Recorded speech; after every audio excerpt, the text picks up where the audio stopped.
On today's episode of Time About the Movies, J.J. Abrams is back with the help of Steven Spielberg in essentially an 80s Amblin-esque type of adventure film that was also kind of an inspiration for one of the biggest hits of the decade.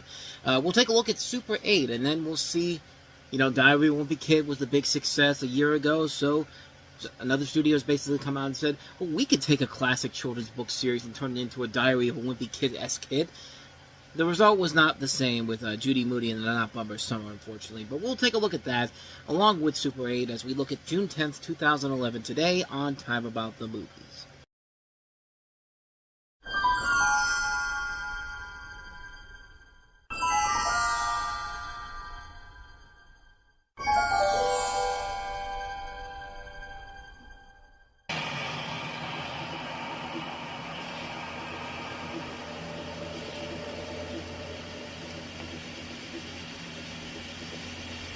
And welcome to Time About the Movies. Today we are taking a look at the two films of June 10th, 2011. And our first movie is, of course, Super 8. Now, you just saw the trailer that pretty much everybody saw in 2011, but most people forget that.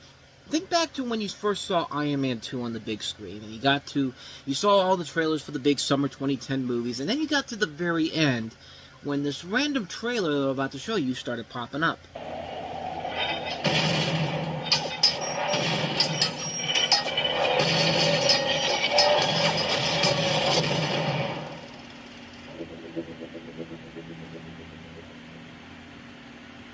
Yeah, I mean, this is the same people that made Cloverfield, so why not, tell everybody, hey, here's this big blockbuster we're working on, but we're not going to tell you a single thing about it. And, that was their big marketing plan with this movie. They started it with Iron Man 2, putting that trailer on there. No release date, and lo and behold, a year and a half later, almost over a year later, I should say, not a year and a half, but we finally got this movie. And, needless to say, it definitely delivered on the hype that it promised, and inspired a lot of other things that we'll talk about as we go along here. But this is, of course, Super 8, and it tells the story of a group of young teenagers who are filming their own Super 8 monster movie when a train derails, releasing a dangerous presence into their town. And this takes place in 1979, and as you see, you have Kyle Chandler, Ellie Fanning, and Joe Courtney among the cast in there. And this was a movie I was really looking forward to. They did a good job with the marketing of this, keeping the secrecy of the monster overall and what it looked like. You could tell this was marketed by the same people who did Cloverfield. This is made by the company who made Cloverfield. But this time you add in Steven Spielberg and, of course, Amblin Entertainment. And you see in that trailer the old Amblin Entertainment logo, which, I know it's been 10 years since they've updated that logo, but I still get nostalgia watching that logo over and over again. I mean, the movie gets you right from the get-go with this great music by Michael Giacchino. And you have the Paramount logo followed by the Amblin logo coming up, and then the Bad Robot logo. It's just like, at that point I already knew I was probably going to love the hell out of this movie. And this movie, I was really looking forward to it. It did not disappoint whatsoever. This is a movie that I fell in love with from the very beginning, as I said. It is a film that takes a lot of homages of classic Steven Spielberg films, Close Encounters of the Third Kind, E.T. the Extraterrestrial. In a way, I consider it kind of to be the end of Spielberg's Alien trilogy. Even though he wasn't the director on this, he was still very much involved in this film. And it helps that you have a great young cast that includes Elle Fanning and also Joe Courtney, who are both really good on screen together. Kyle Chandler is very good in this. A big chance for him to get a big leading role after his success on Friday Night Lights and on Early Edition. He does a great job playing the lead boy's father. The monster did look pretty cool, and I'm glad to see that it wasn't the disappointment that I was afraid it was going to be. I mean, it does have kind of the look of the Cloverfield monster, but not really. It has its own kind of distinctive look to it that really does kind of help it out. And the film does feel like a film that was made in the 1970s. They did a pretty good job of creating the visual look of the film to make it seem like it was something from a time capsule from back in the day. And once again, man, like I said, Michael Giacchino, fantastic score. I mean, this is probably one of the best scores I've heard in the last 20 years, right behind Daft Punk's Tron Legacy score. I mean, the ending of the movie is just so good. It doesn't bullshit out of a way to continue the story on this alien as like to build up a sequel or anything. No. It has a perfect ending. It wraps up nicely. It doesn't need to have another story to continue, another film to continue it, to show why this movie is so special. It's just that great of a film. And like I said, you can tell that this movie was the beginning of the influential trend that we're going to see with Stranger Things popping up about 5 years later. I mean, of course, Stranger Things is very much similar to Super 8, except they've taken that and added new elements to it to make it stand out on its own. And you can really pinpoint to Super 8 being the thing that kind of pushed that to the next to where we got to Stranger Things and kind of the nostalgic feel that we get for movies and TV shows nowadays. Like, you can tell a lot of things take a lot of influence from Stranger Things, but Stranger Things took a lot of influence from Super 8, and that's really kind of the cool thing about this movie. It sadly doesn't get the appreciation I think it deserves. I think it's definitely a film that really is a lot better than people let on. I think it's a film that it was kind of stuck in Cloverfield shadows because it came out so soon after the original. I mean, the film did well with critics overall, but audiences were just kind of mixed about it.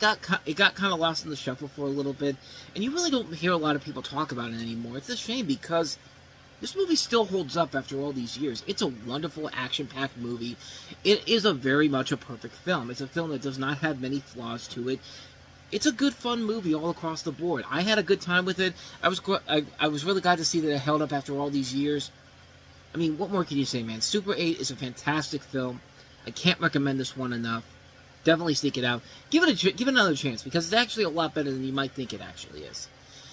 So yeah, that's Super 8. So let's go ahead and move on to our last movie that we have here, which is Judy Moody and the Not Bummer Summer. What's wrong?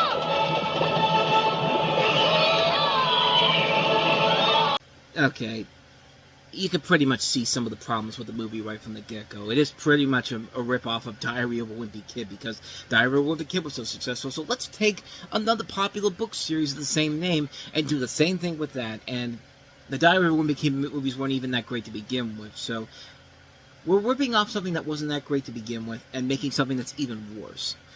And that's the problem with Judy Moody and the Not Bummer Summer.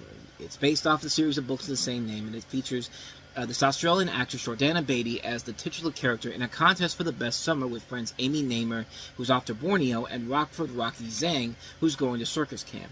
Since her parents are off to California, Judy is stuck with her younger brother Stink and her free-spirited aunt Opal, played by Heather Graham. Her misadventures to have the best summer include a Bigfoot chase, various activities ruined by her friend Hank, and putting hats on animals with Opal.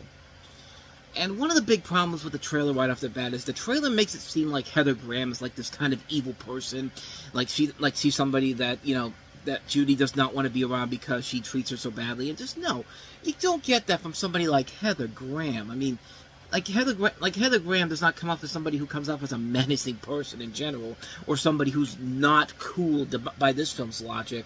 But I mean, she's perfectly fine in here. The casting overall is fine, I guess, but at the same time, the jokes really are just kind of lackluster and bland, and this movie doesn't feel like it's going for the jokes strictly from the books. It's just going like the typical PG kids movie route where, oh, we gotta have gross out humor, we gotta have her puke, we gotta have her best friend puking on her while she's on the roller coaster, and it's just kind of like why? Like, why do we have to degrade ourselves to that level? I mean, this is pretty lame. I mean, this is a lousy movie that's way too bright and colorful, even by the book standards. Like, I mean, honestly, this could probably work in an animated format like Diary of a Wimpy Kid did later on down the road. Because I think the Diary of a Wimpy Kid Disney Plus animated movies are much better than the actual live-action movies. And that's my opinion. But this, yeah, it's just bland kids territory, and kids were smart enough to not want to go see this movie. I think the parents were smart enough to say, yeah, we're going to wait till this comes out on DVD or on the Disney Channel, because we're not going to take it, we're not going to suffer, we're not going to make your kids suffer from this. We have another kids movie later in the month that we're going to make you suffer through, but all a good time. But, like I said, man, the acting is fine, I guess, but other than that, this movie's kind of lame. I mean, this is a film that, even if you're a fan of the book, I don't think you'd be really that impressed by it by any means. So, yeah, so that's all I got to say about Judy Moody and the Not Bummer Summer. It's not a bummer summer, but it is kind of a bummer of a movie.